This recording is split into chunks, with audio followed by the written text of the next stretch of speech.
On a toujours des problèmes dans un congrès pour assurer une assistance lors des dernières heures. Je ne sais pas pourquoi, la salle est pleine. Je pense, Monsieur le Premier ministre, que l'attente doit être forte, la curiosité entière. En tout cas, merci encore de votre présence. Je veux aussi remercier toute l'équipe de Midi-Pyrénées, tous les collaborateurs et collaboratrices de l'équipe de Martin Malvy, parce que le travail a été fait remarquablement. Remercier nos collaborateurs aussi de l'ARF, c'est jamais très facile d'organiser une manifestation de ce type. Venons-en au fait. Nous avons apprécié, Monsieur le Premier ministre, nous, hommes et femmes, quelle que soit notre responsabilité, quelle que soit notre sensibilité politique, des régions de France, le cap que vous avez fixé. L'orientation, le sens de la réforme. Les régions, depuis leur création, il y a 40 ans, à peine, depuis les premières lois de décentralisation, comme je le disais hier, ont, je crois, fait le job que le législateur leur a confié. Ce job, c'était quoi? C'était progressivement prendre les compétences sur le développement économique qui est le cœur de notre métier. J'y reviendrai tout à l'heure. Mon souhait, qui est, je crois, partagé par mes collègues, je voudrais qu'il y ait une phrase qui soit retenue de ce congrès de Toulouse. Le couple région-PME. C'est-à-dire le type d'entreprise qui crée des emplois, qui participe au redressement national. Et cette acculturation, cette connaissance, lors d'une visite d'entreprise, lors d'une rencontre dans un train ou dans un avion, lors d'une réception à la région, lors de la réunion d'un cluster, entre le monde de l'entreprise et le monde de la région, par-delà la sensibilité politique des uns et des autres. Les régions, je le disais, ont fait le job. Elles ont redressé les TER. Moribond, il y a un peu plus de 12 ans, ont égalisé sur les territoires la formation des professions de santé, sanitaire et sociale. Elles ont égalisé dans les lycées les personnels qui nous ont été transférés. Personnels non pas enseignants, mais importants, parce qu'au contact avec les élèves. Elles se sont introduites subrepticement dans l'éducation nationale, au-delà de leurs compétences, pour développer ce qui est un enjeu fondamental avec ce que l'on observe du rapport PISA des parcours de réussite, l'apprentissage des langues, la découverte culturelle, le développement des micro-lycées pour lutter contre le décrochage, ce transfert de compétences sur l'orientation, parce qu'une formation choisie, c'est une formation réussie. Et une formation réussie, c'est un emploi trouvé. Au-delà de leurs compétences de construction et d'équipement, même si ces compétences de construction et d'équipement, Monsieur le Premier ministre, sont importantes, fondamentales même. Le lycée du futur, c'est un lycée à énergie positive. C'est un lycée câblé, numérique. Et regardez aujourd'hui le résultat des enquêtes de l'OCDE sur l'équipement numérique des lycées. La France est 3e. C'est-à-dire que les régions de France ont permis à la France d'être 3e à l'échelle européenne sur la numérisation des lycées. On pourrait citer bien d'autres exemples. Et après tout, la décentralisation n'est pas simplement notre seule fête. Les autres collectivités y ont participé. Même si, aujourd'hui, la dissémination, l'émiettement, les doublons qui se sont progressivement multipliés entre les collectivités, mais aussi entre les régions et l'État, obscurcissent le paysage démocratique, retardent la décision, surenchérissent le coût de la décision publique au détriment d'ailleurs du service public lui-même, de la régénération du service public, des nouveaux services publics que des mutualisations, des réorganisations devraient permettre dans notre pays. Il est vrai que nous attendons une double clarification. Cela a été très fortement rappelé ce matin et je voudrais remercier aussi ici tous les intervenants, chefs d'entreprise, juristes, experts, scientifiques, géographes, syndicalistes, qui sont venus s'exprimer devant nous. Ce congrès n'est pas celui des régions qui parlent aux régions. Parce que le type de compétences, je sais que Philippe Richert ou Michel Vauzel y sont très attentifs, le type de compétences des régions est une compétence qui prépare l'avenir. Les parcours de réussite dont je parlais tout à l'heure, la reconstruction des usines de France, les innovations sur le plan technologique, comme le prix remis hier à la Picardie sur cette technopole de la chimie du végétal, comme le prix remis hier à la région Pays de Loire sur une action de robotisation de plusieurs dizaines de PME pour développer la modernisation du tissu industriel. Double clarification, disais-je. D'abord, que les textes sur lesquels le Parlement va se prononcer soient bien des textes de décentralisation. Même si le mot, c'est un peu nimbé de brouillard. Décentralisation parce que c'est une façon de responsabiliser le pays et ses territoires. C'est une façon aussi de dire qui fait quoi. Et cette double clarification, c'est d'abord un progrès démocratique. Les Françaises et les Français, nos concitoyens, aujourd'hui, ont perdu la confiance dans le politique et Dieu sait si le courage politique que vous avez montré à maintes reprises va dans le sens du redressement du politique et nous saluons ce courage. Progrès démocratique parce qu'on peut sanctionner ou valider quand on sait qui fait quoi au niveau des pouvoirs politiques ou des pouvoirs publics. Mais lorsqu'il faut réunir 5 fonctionnaires, 5 services pour décider de la même aide à la PME, à un laboratoire, à un équipement communal, à une infrastructure, c'est là où on surenchérit, où on déresponsabilise.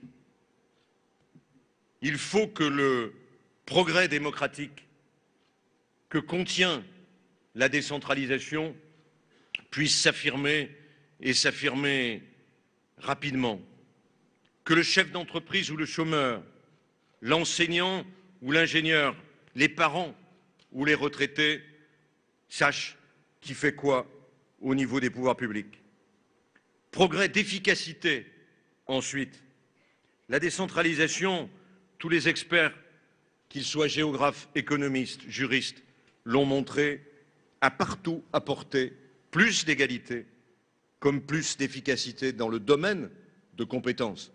Mon propos n'est pas, même si de temps en temps on en plaisante, de dire que je voudrais une absence d'État. C'est au contraire renforcer l'État que de l'amener sur ses compétences régaliennes. Mais les temps de crise financière font qu'aujourd'hui, il faut choisir entre la déconcentration et la décentralisation.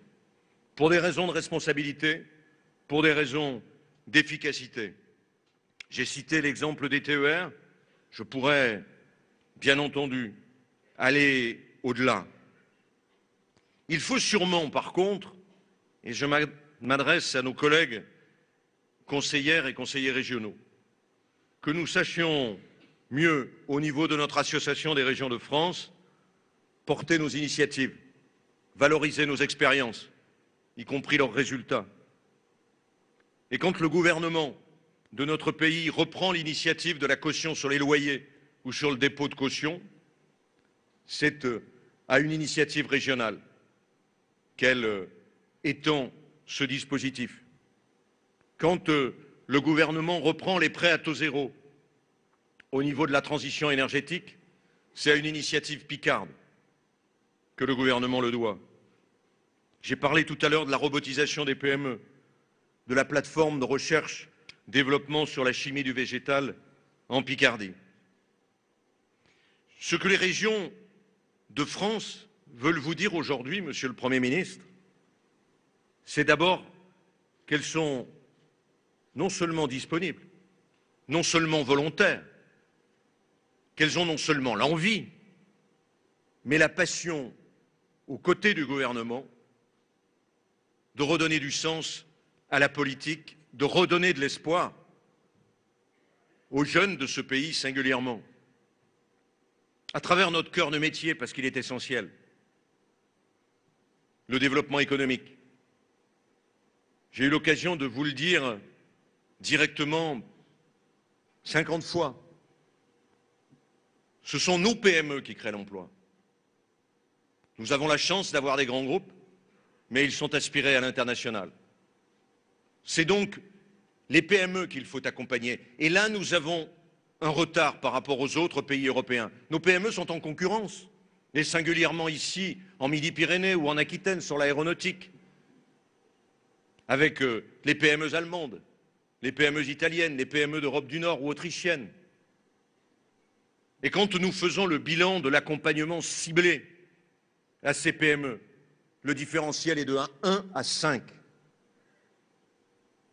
Les moyens des régions, comme leurs compétences, ne donnent pas aujourd'hui cette puissance de feu nécessaire pour redresser l'industrie de notre pays. Songez que les Länder allemands, dans le cadre d'un pacte technologique avec le Bund, ont investi 9,5 milliards dans l'innovation par an, quand les régions françaises, avec tout l'effort que cela peut représenter, mais la faiblesse de leurs moyens, investissent moins de 500 millions d'euros. Tant que nous n'aurons pas, sur ces seules compétences, les régions ne réclament pas le pouvoir sur la santé, sur l'éducation, comme peuvent l'avoir les Länder ou les provinces d'un État fédéral. Mais cette différence est trop considérable pour l'emploi, pour le redressement productif, pour l'appareil productif de notre pays. Et la dispersion sur le pouvoir économique territorial est une mauvaise chose. Il faut que les régions soient titularisées demain dans votre projet de loi sur le développement économique territorial. Il faut que ce parcours du combattant que fait le chef d'entreprise pour réunir l'aide nécessaire à son usine du futur, à son projet d'internationalisation, à son innovation, il faut que les régions soient responsabilisées dans ce domaine-là. Il en est de même aussi pour le parcours de réussite des jeunes. 150 000 jeunes qui sortent du système scolaire en décrochage, une centaine de milliers qui sortent du système d'apprentissage, aussi en décrochage. Je crois qu'il faut que nous puissions, comme la carte des formations nous le permet aujourd'hui, être mieux associés à l'acte éducatif. Ouvrir des possibilités d'expérimentation, comme cela se passe dans tous les pays d'Europe. Adapter la pédagogie aux jeunes. Et je crois que le président de la République et vous-même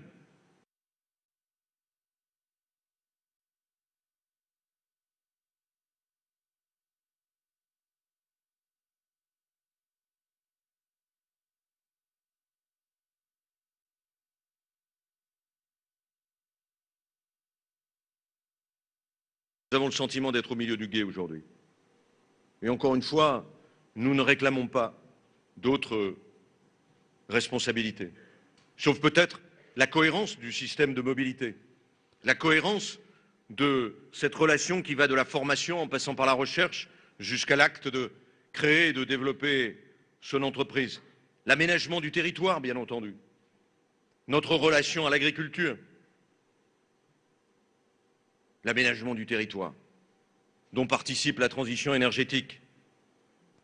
Toutes les expériences qui ont eu lieu sur le territoire, des lycées à énergie positive, au territoire à énergie positive, les énergies renouvelables, le développement des méthaniseurs, les énergies hydroliennes ou éoliennes ou solaires. Tout cela se fait aujourd'hui sur nos territoires, même si, et vous en avez engagé l'action depuis plusieurs mois maintenant, la simplification des normes qui nous pèsent est sûrement nécessaire.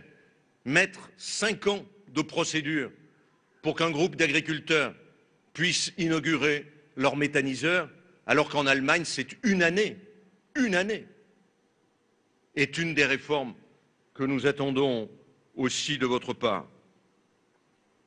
La décentralisation aussi, je le disais tout à l'heure, c'est un acte de responsabilité.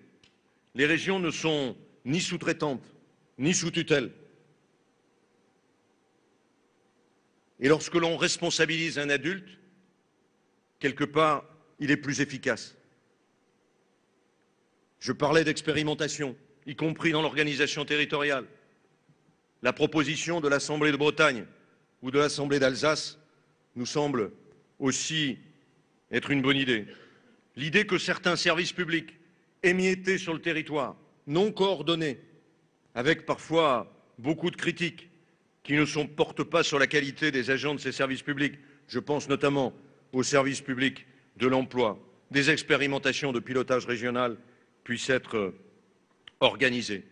Et ce que nous souhaitons, nous présidents de région, nous élus régionaux, ce n'est pas de recréer une forme de centralisme ou de jacobinisme régional. D'abord, parce que la présence immédiate des assemblées, le contact direct avec le chômeur qui est en formation, le chef d'entreprise qui a un projet de développement, le scientifique qui nous présente ça ou là des projets de laboratoire, nous l'interdirait. La proximité par nature étant quelque chose qui fait constamment bouillir le raisonnement, la réflexion et la créativité. C'est cela, Monsieur le Premier ministre, très concrètement, très précisément, que nous attendons des futures lois. Avant, pardon de le dire, même la taille des régions.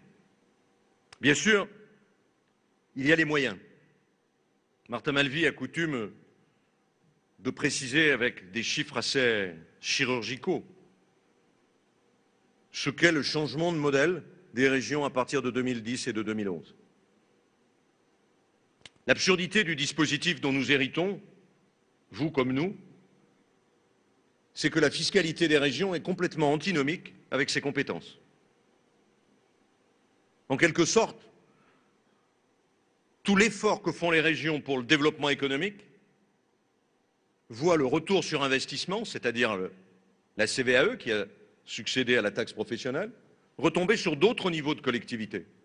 Est-ce qu'il ne serait pas plus vertueux, plus efficace que cette CVAE revienne d'abord en termes de ressources, et on est prêt à laisser beaucoup de TICPE.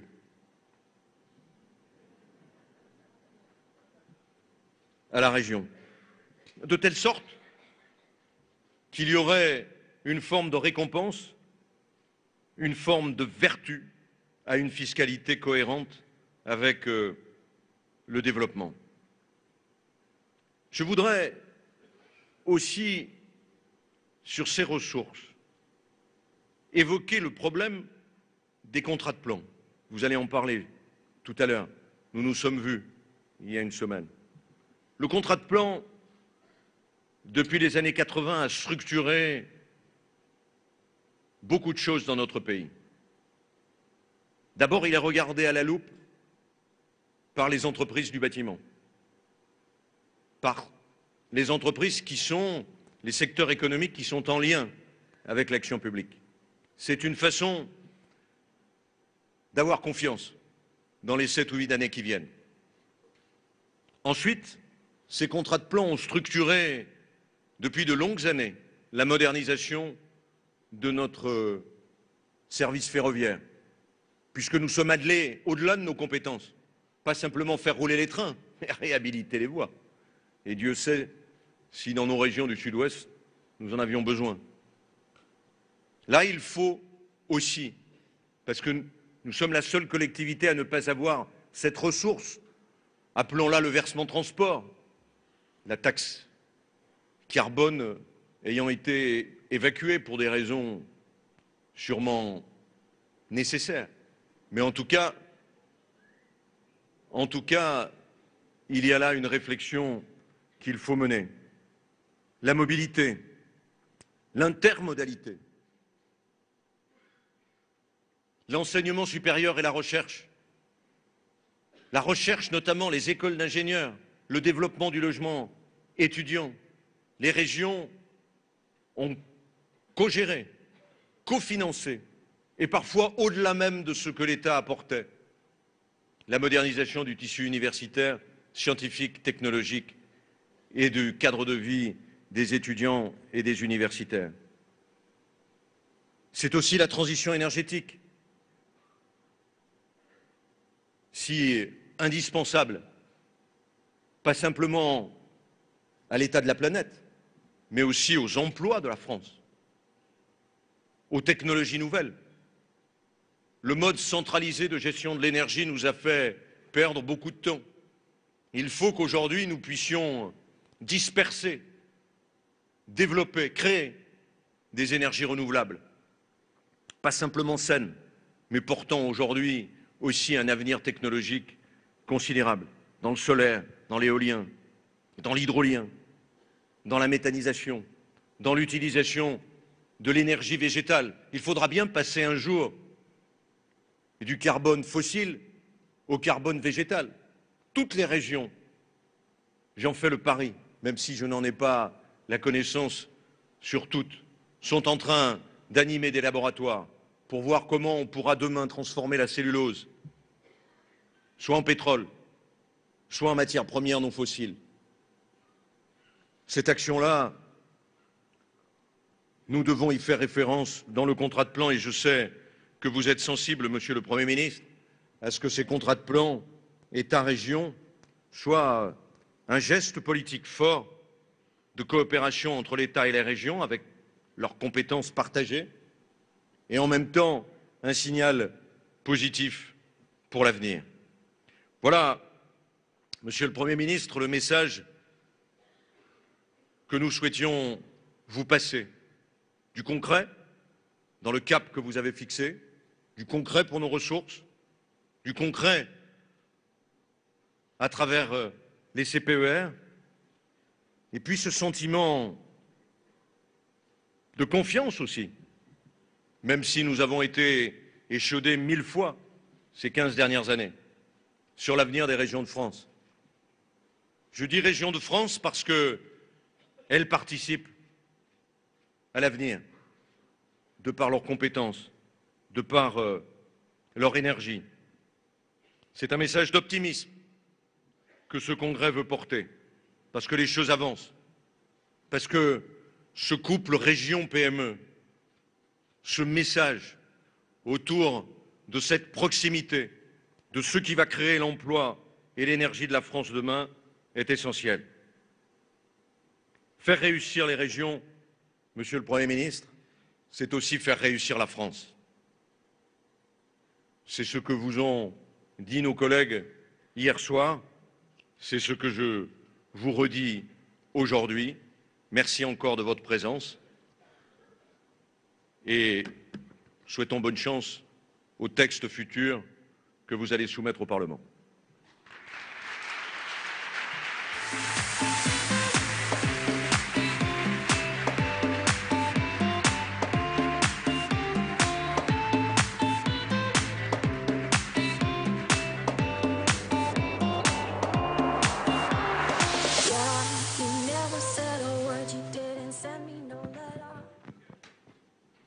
Fin du jingle, en effet.